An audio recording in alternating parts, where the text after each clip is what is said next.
KKB Papua, Lukas NMB diwanti-wanti alirkan dana ke KKB Papua, begini kata pengamat intelijen. Ridwan Habib, pengamat intelijen dan terorisme mengungkapkan informasi yang sangat mengejutkan.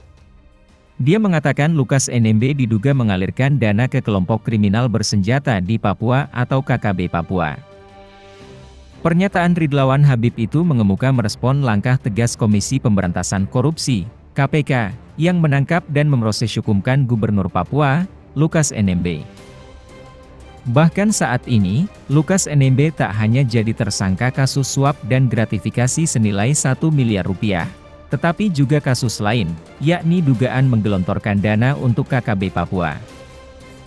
Ridwan Habib yang juga Direktur The Indonesian Institute, mengatakan proses hukum terhadap Lukas NMB itu jangan hanya sebatas kasus korupsi yang telah dilakukannya. Lukas juga harus diproses hukumkan dalam kasus dugaan keterlibatannya dalam pergolakan di Papua yang dilancarkan oleh kelompok kriminal bersenjata yang kini telah berstatus teroris.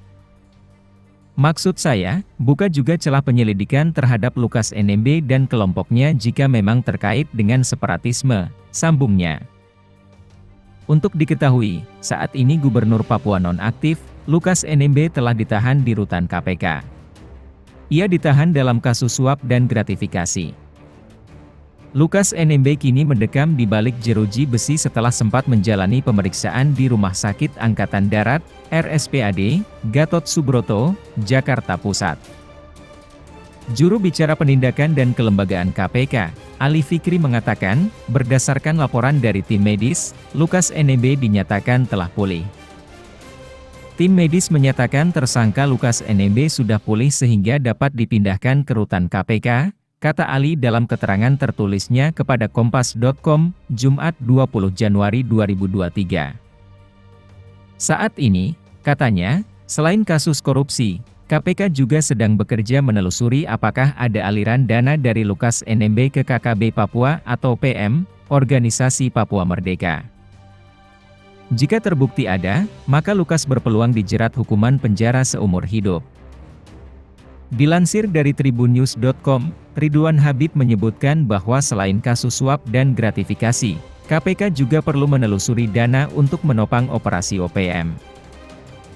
Artinya, KPK patut menelusuri dugaan tindak pidana terorisme yang diduga dilakukan Lukas NMB, sehingga dua kasus tersebut dapat diproses secara terpisah.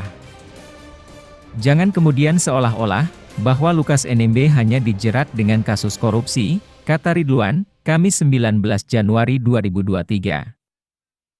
Maksud saya, buka juga celah penyelidikan terhadap Lukas NMB dan kelompoknya jika memang terkait dengan separatisme, sambungnya. Ridwan mengatakan aparat bisa menggunakan UU terorisme dalam menelusuri aliran dana Lukas NMB ke OPM. Sebab, OPM sudah masuk dalam kategori teroris sebagai pengertian yang tercantum dalam UU terorisme. Yaitu menimbulkan ketakutan meluas dengan senjata dan menciptakan korban di masyarakat. Kalau memang ada indikasi bahwa Lukas NMB ini terlibat atau setidak-tidaknya orangnya pernah terlibat dalam kegiatan KKB, maka harus diusut tuntas dengan penyidik yang baru. Jadi bukan KPK tentunya, pasti kepolisianlah, tuturnya. Berbicara sanksi, Ridwan menyebut Lukas dapat dijatuhkan hukuman paling minimal 4 tahun hingga maksimal penjara seumur hidup, jika mengacu pada Undang-Undang Terorisme. Sanksinya kalau terorisme bisa 4 tahun sampai seumur hidup. Kalau kita mengacu pada pasal 12 huruf AU Terorisme, barang siapa terlibat dalam kegiatan terorisme, mulai persiapan hingga melakukan itu, bisa sampai hukum seumur hidup, tuturnya. Ridwan pun mengapresiasi dan mendukung aparat penegak hukum untuk mengusut dugaan keterlibatan Lukas atau kelompoknya dalam operasi gerakan separatisme di Papua. Sebelumnya, Wakil Ketua KPK Alexander Marwata menyatakan pihaknya akan menelusuri dugaan aliran dana korupsi Lukas, termasuk peluang mengalir ke KKB Papua atau OPM. Pernyataan ini disampaikan Alex saat dimintai tanggapan terkait pemeriksaan istri Lukas, Yulce Wenda mengenai ada atau tidaknya aliran dana kepada salah satu tokoh OPM, Benny Wenda.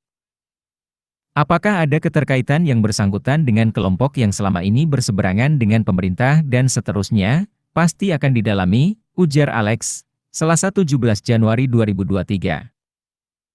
Hal ini untuk mengkaji apakah Lukas juga bakal terjerat pasal lain, selain pasal suap.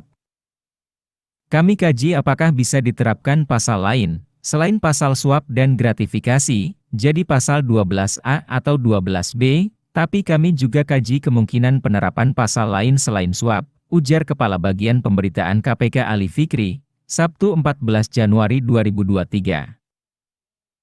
Adapun Lukas NMB ditetapkan sebagai tersangka dugaan suap dan gratifikasi pada September 2022 lalu. Namun, KPK kesulitan memeriksa Lukas karena tidak bersikap kooperatif. Ia terus mengaku sakit. Sementara itu, simpatisannya menjaga rumah Lukas dengan senjata tradisional. Hingga akhirnya, Lukas ditangkap di salah satu rumah makan di distrik AB Pura, Jayapura, Papua pada Selasa 10 Januari 2023. Dalam kasus ini, Lukas diduga menerima suap 1 miliar rupiah dari Direktur PT Tabi Bangun Papua, TBP, Rijatono Laka terkait pengadaan proyek infrastruktur di Dinas Put Pemprov Papua. Rijatono Laka pun sudah ditahan KPK. Lukas juga diduga menerima gratifikasi 10 miliar rupiah. Namun, KPK belum mengungkap pihak-pihak pemberi gratifikasi tersebut. Atas perbuatannya, Lukas disangkakan melanggar pasal 12 huruf A atau B atau pasal 11 dan pasal 12B Undang-Undang Pemberantasan Tindak Pidana Korupsi, UU Tipikor. Sementara Rijatono Laka disangkakan melanggar pasal 5 ayat 1 atau pasal 5 ayat 2 dan pasal 13 UU Tipikor.